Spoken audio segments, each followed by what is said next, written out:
not only unfairly benefit incumbents in the space, it would mean paralyzing one of the most promising technologies we have seen in generations. Now, with that in mind, I'd like to make 4 main points today. Number 1, this administration will ensure that American AI technology continues to be the gold standard worldwide, and we are the partner of choice for others, foreign countries, and certainly businesses as they expand their own use of AI. Number 2, we believe that excessive regulation of the AI sector could kill a transformative industry just as it's taking off, and will make every effort to encourage pro-growth AI policies. And I like to see that deregulatory flavor making its way into a lot of the conversations this conference. Number 3, we feel very strongly that AI must remain free from ideological bias, and that American AI will not be co-opted into a tool for authoritarian censorship. And finally, number 4, the Trump administration will maintain a pro-worker growth path for AI, so it can be a potent tool for job creation in the United States. And I appreciate Prime Minister Modi's point. AI, I really believe, will facilitate and make people more productive. It is not going to replace human beings. It will never replace human beings. And I think too many of the leaders in the AI industry, when they talk about this fear of replacing workers, I think they really miss the point. AI, we believe, is going to make us more productive, more prosperous, and more free. The United States of America is the leader in AI, and our administration plans to keep it that way. The U.S. possesses all components across the full AI stack, including advanced semiconductor design, frontier algorithms, and of course, transformational applications. Now, the computing power this stack requires is integral to advancing AI technology. And to safeguard America's advantage, the Trump administration will ensure that the most powerful AI systems are built in the U.S. with American-designed and manufactured chips. Now, just because we're the leader doesn't mean we want to or need to go it alone, of course. And let me be emphatic about this point. America wants to partner with all of you. And we want to embark on the AI revolution before us with a spirit of openness and collaboration. But to create that kind of trust, we need international regulatory regimes that fosters the creation of AI technology rather than strangles it. And we need our European friends in particular to look to this new frontier with optimism rather than trepidation. Now, the development of cutting-edge AI in the U.S. is no accident. By preserving an open regulatory environment, we've encouraged American innovators to experiment and to make unparalleled R&D investments. Of the $700 billion, give or take, that's estimated to be spent on AI in 2028, over half of it will likely be invested in the United States of America. Now, this administration will not be the one to snuff out the startups and the grad students producing some of the most groundbreaking applications of artificial intelligence. Instead, our laws will keep big tech, little tech, and all other developers on a level playing field.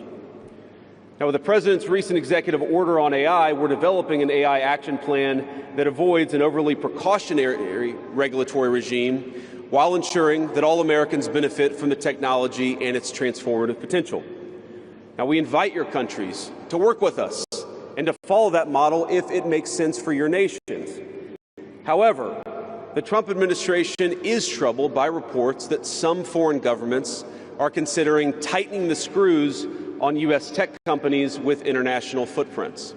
Now, America cannot and will not accept that, and we think it's a terrible mistake, not just for the United States of America, but for your own countries. The U.S. innovators of all sizes already know what it's like to deal with onerous international rules.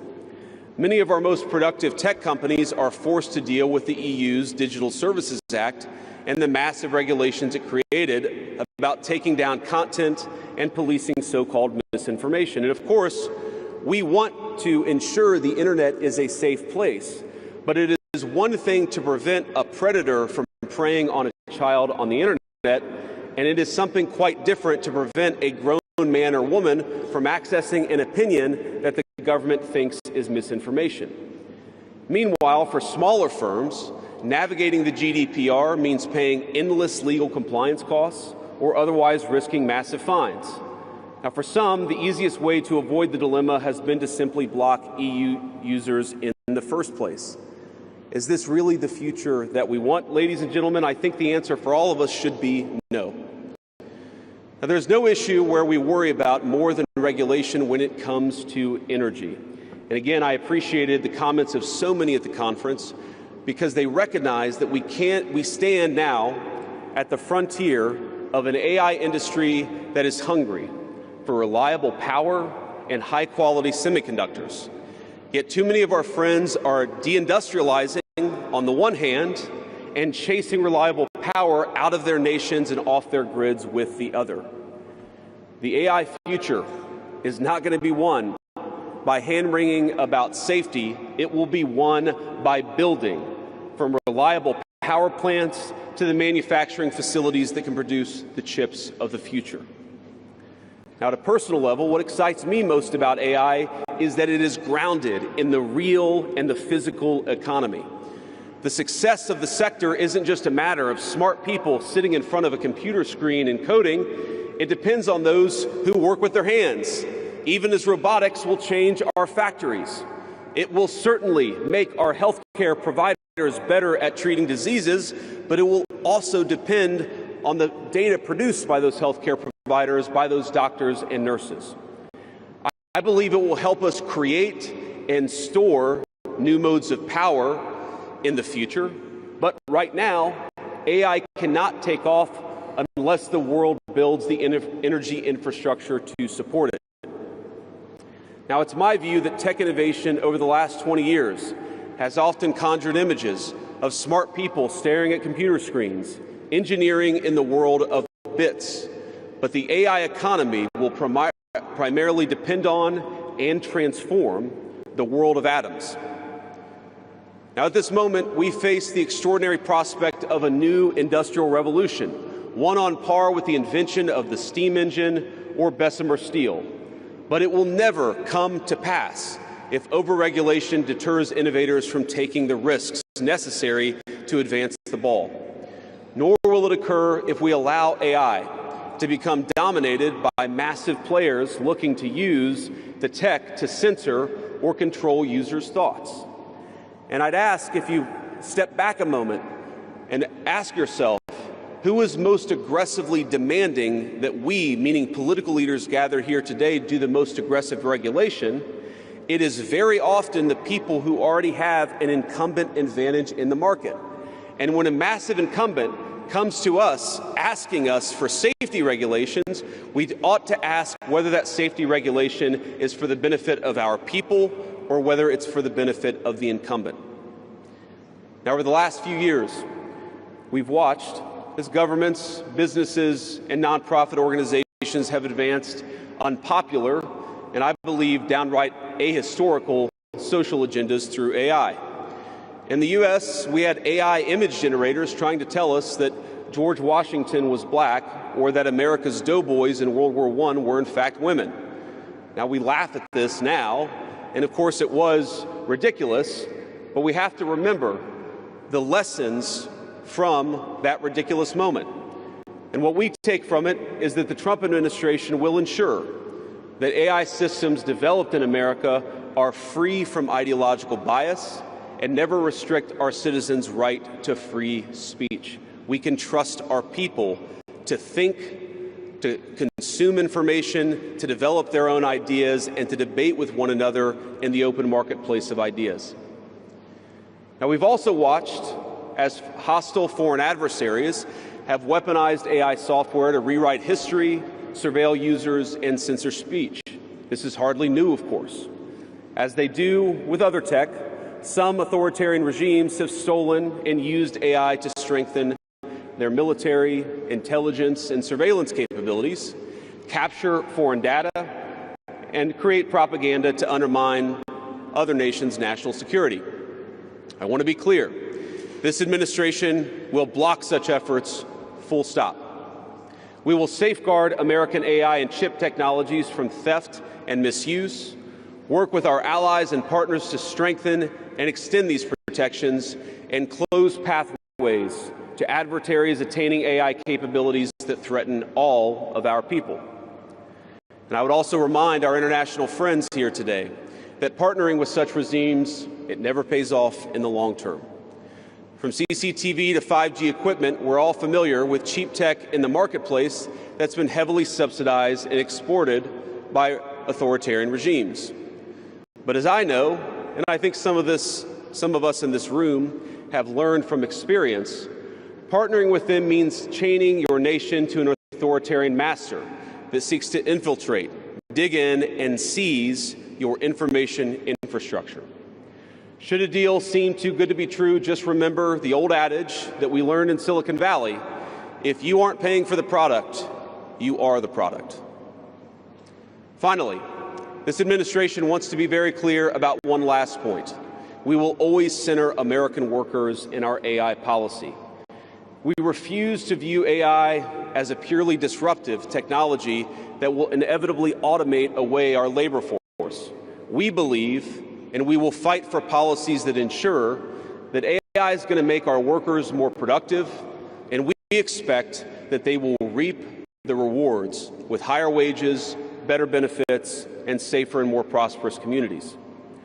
From law to medicine, manufacturing, the most immediate applications of AI almost all involve supplementing, not replacing, the work being done by Americans.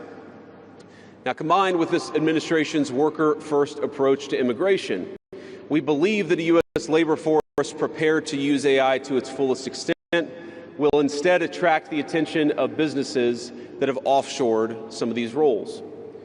To accomplish this, the administration will make sure that America has the best trained workforce in the world. Our schools will teach students how to manage, how to supervise, and how to interact with AI-enabled tools as they become more and more a part of our everyday lives. And as AI creates new jobs and industries, our government, businesses, and labor organizations have an obligation to work together to empower the workers, not just of the United States, but all over the country, all over the world.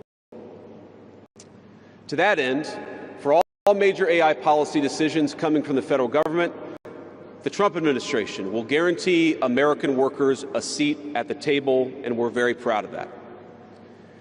Now, I've taken up enough of your time, so I'd like to close with just a quick story. This is a beautiful country, President Macron, and I know that you're proud of it and should be. And yesterday, as I was touring Les Invalides with General Gravet with my 3 kids, he was kind enough to show me the sword that belonged to America's dearest international friend from our own revolution, of course, the Marquis de Lafayette. He let me hold the sword, but of course he made me put on the white gloves beforehand. And it got me thinking of this country, France, and of course of my own country, and of the beautiful civilization that we have built together with weapons like that saber. Weapons that are dangerous in the wrong hands, but are incredible tools for liberty and prosperity in the right hands. I couldn't help but think of the conference today.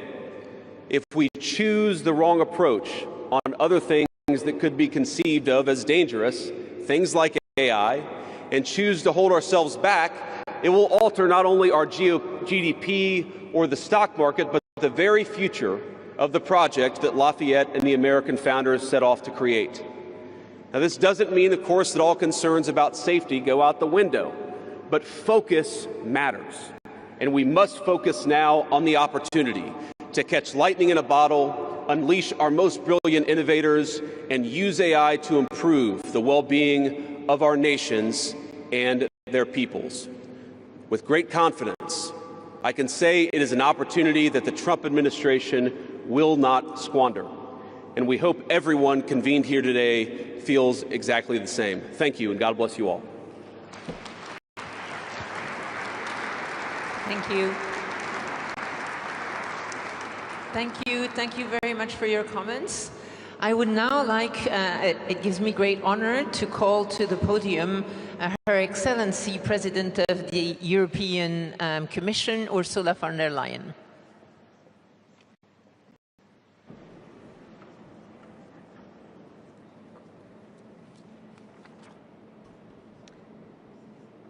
Monsieur le Président, cher Emmanuel, Presidents, Your Serene Highness, Prime Ministers, Excellencies, ladies and gentlemen.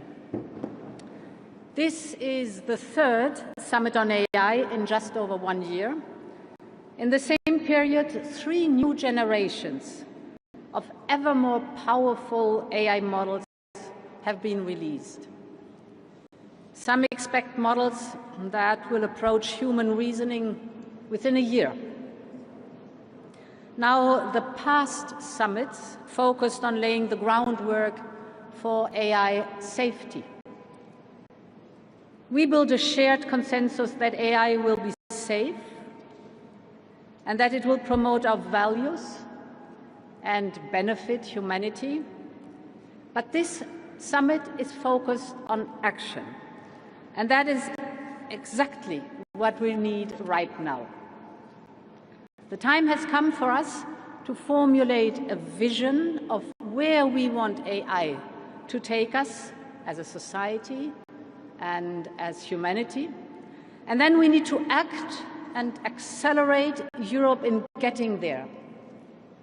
And that is what I'd like to address today, Europe's specific place in the global race on AI.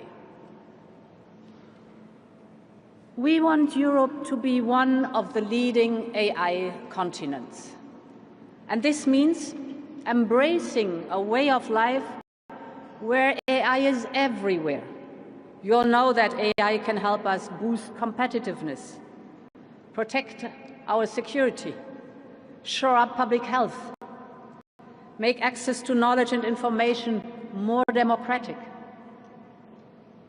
And this is what you, the entrepreneurs, the researchers, the investors, the business leaders are showcasing here in Paris and that you are doing every single day. This is a glimpse of the AI continent we want to become. Now, too often,